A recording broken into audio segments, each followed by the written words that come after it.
Ayer en los titulares daban que la inflación del mes de junio podría estar por debajo del 2%.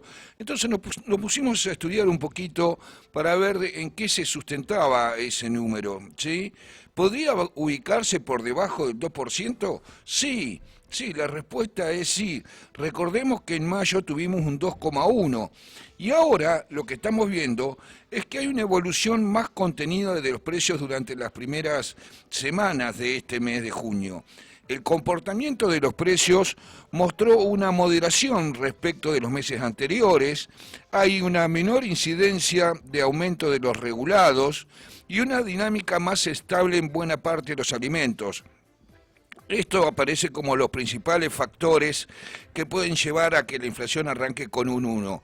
Los incrementos observados en servicios y salud privada también fueron acotados durante el arranque de junio y el rubro alimentos, las verduras mantuvieron una evolución relativamente estable, aunque la carne continúa exhibiendo ajustes por encima del promedio, con lo cual se puede proyectar un índice cercano al 1,9. A esto agregarle la decisión de YPF de sostener sin cambio los precios de los combustibles. Esto también contribuyó a evitar una presión adicional sobre el costo de la vida. Si bien los datos recientes resultan alentadores, todavía es necesario consolidar la tendencia durante varios meses para confirmar una reducción sostenida de las presiones inflacionarias. Las expectativas actuales llegan después de un dato que de mayo fue muy bien recibido, cuando se dio ese 2,1 que te decíamos, lo que representó una desaceleración de medio punto porcentual respecto de abril. En la comparación interanual, el índice lleva acumulado un 33%, y buena parte de la mejora estuvo vinculada al menor impacto de los precios regulados. Después de incrementos cercanos al 5% en marzo y abril, ese componente avanzó apenas 2,4 en mayo, reduciendo significativamente su aporte al índice general. Otro dato destacado fue el desempeño de la inflación núcleo. La inflación núcleo, que es la que nosotros miramos siempre de reojo, es la que excluye los componentes regulados y los componentes estacionales, y marcó un número de 1,9, el registro más bajo del año, y es una referencia para evaluar la tendencia de fondo. Esa desaceleración que tuvimos el mes pasado no fue homogénea. Los productos estacionales continuaron mostrando aumentos importantes, avanzando un 3,5. Dentro de ese grupo las verduras tuvieron un papel protagónico y también sobresalieron las subidas registradas en comunicaciones, educación y cultura, con lo cual la inflación podría mantenerse alrededor del 2% en los próximos meses. Entre los factores que van a contribuir a sostener ese escenario figuran la estabilidad cambiaria, una mayor apertura comercial, un nivel de actividad que todavía no genera fuertes presiones sobre la demanda. Esta continuidad del proceso de inflación en baja va a depender de múltiples variables: la formación de expectativas, las decisiones de remarcación de las empresas, los ajustes pendientes en distintos sectores van a ser determinantes para evitar una nueva aceleración. Entre los elementos que podrían alterar el escenario aparecen las futuras actualizaciones de tarifas, los movimientos en los precios de los combustibles y la evolución del dólar durante la segunda mitad del año, donde puede haber algún que otro tipo de tensión. Con este panorama, nosotros mantenemos nuestra perspectiva de una inflación anual que se va a estar en el rango del 33-35%, mantenemos ese número, no nos movemos de ahí, pero bueno, así que no nos sorprenda si junio nos sorprende con un 1.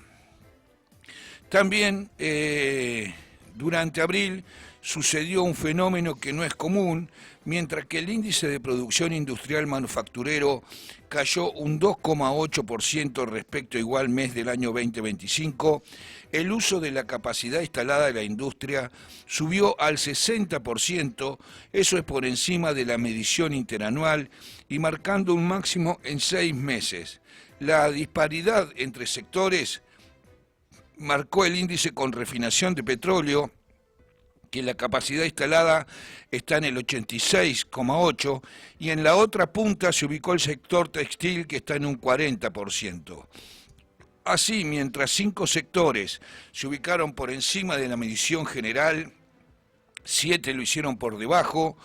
Los sectores con mayor nivel de uso fue refinación de petróleo, como te decía recién, industrias, metales básicas, sustancias y productos químicos, y lo que sigue mostrando niveles bajos está el textil, el caucho y el plástico, la metalmecánica sin el sector automotriz y el sector automotriz propiamente dicho.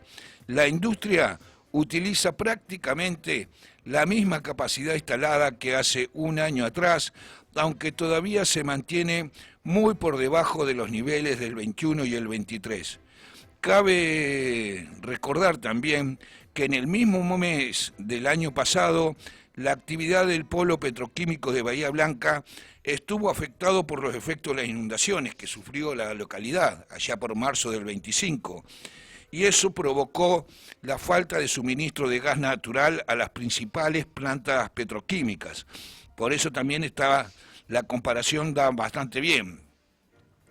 En el caso contrario, la industria metalmecánica, excepto automotores, fue principal incidencia negativa, presentó un nivel en abril de una utilización de 42%, inferior al registro de abril del año 2025, que tenía un 49%. Estos son menores niveles de producción de maquinaria agropecuaria. El campo no está comprando máquinas. Según datos del IPI manufacturero, la fabricación de maquinaria agropecuaria presenta una disminución del 30%, mientras que la fabricación de aparatos de uso doméstico registra una caída del 26% para la misma comparación. Entonces, con todo esto, ¿qué te quiero decir? Que el sector industrial está totalmente parado. Vos lo dabas en los titulares recién, algo del tema carnicerías. Sí. La economía argentina atraviesa una etapa diferente a la de los últimos años. Muchos sectores comienzan a adaptarse a una realidad marcada por una mayor estabilidad de precios. Sin embargo, para los comerciantes, este escenario no necesariamente se traduce en mayores ganancias. Las carnicerías es uno de los rubros más representativos del consumo argentino y se enfrentan hoy a una transformación profunda, vamos a llamarlo así. La baja en las ventas, el cambio en los hábitos de compra y la aparición de nuevos competidores obligan a los negocios tradicionales, a las carnicerías tradicionales tal cual las conocemos, a buscar estrategias para mantenerse vigentes. Pero más allá de las estadísticas macroeconómicas, la realidad cotidiana de las carnicerías muestra otra preocupación. El consumo cayó, hay mucha comida preparada con delivery, eso es continuo, y eso explica un poco los cambios de hábitos de compra de los consumidores. El mercado de la carne se volvió mucho más competitivo en los últimos años. La proliferación de nuevas carnicerías, la expansión de cadenas de comercialización de productos envasados, modificaron el escenario tradicional del sector. La cantidad de carnicerías que se ha abierto últimamente, en el último tiempo, es muchísimo. Hay muchas cadenas también que están vendiendo carne sellada al vacío, directamente del frigorífico. Entonces, ¿eso qué hizo?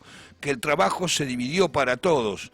Antes solamente vendía carne el carnicero, ahora los frigoríficos también están saliendo a la calle. Para los pequeños comerciantes, esta situación implica repartir una demanda cada vez más limitada entre un número creciente de oferentes, y uno de los cambios más notorios de los últimos meses es la estabilidad que muestran los precios de la carne luego de años marcados por aumentos constantes. La carne hace 3 meses que no sube, quedó ahí estancada, hay cortes que bajaron como el asado y el vacío. Y respecto a los valores actuales, existe una amplia diferencia según la calidad del producto. Vos te encontrás que depende de la carnicería, podés tener asados de 10.000 y en otros 40.000, para que nos hagamos una idea. ¿Sí? Varía la calidad, ¿sí? Si es buen novillo, si no es buen novillo. El precio del asado promedio anda en 25.000 pesos, ¿sí? Para que nos hagamos una idea. Frente a la caída esta de las ventas, muchas carnicerías encontraron nuevas alternativas para generar ingresos, como es la elaboración de productos listos para cocinar. Eso se convirtió en una estrategia más habitual. ¿A qué me refiero? A milanesas, a hamburguesas, todo eso ayuda al trabajo para mantener el personal.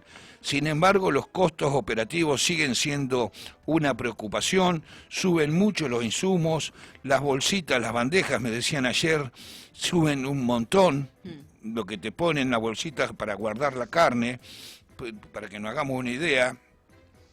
Y a pesar de los cambios en los hábitos de consumo, el crecimiento de nuevas opciones gastronómicas, la carne mantiene un lugar privilegiado en la cultura nacional. En Argentina se come carne de vaca más que en otros países donde eligen otros animales. La costumbre de reunirse alrededor de una parrilla o elegir carne vacuna como principal fuente de proteína sigue siendo uno de los pilares que sostiene al sector. Sí, pero hoy las carnicerías, que te estoy diciendo con esto, no están pasando un buen momento. Bien, lo dijo nuestro ministro de Economía y en un ratito ya volvemos con más información.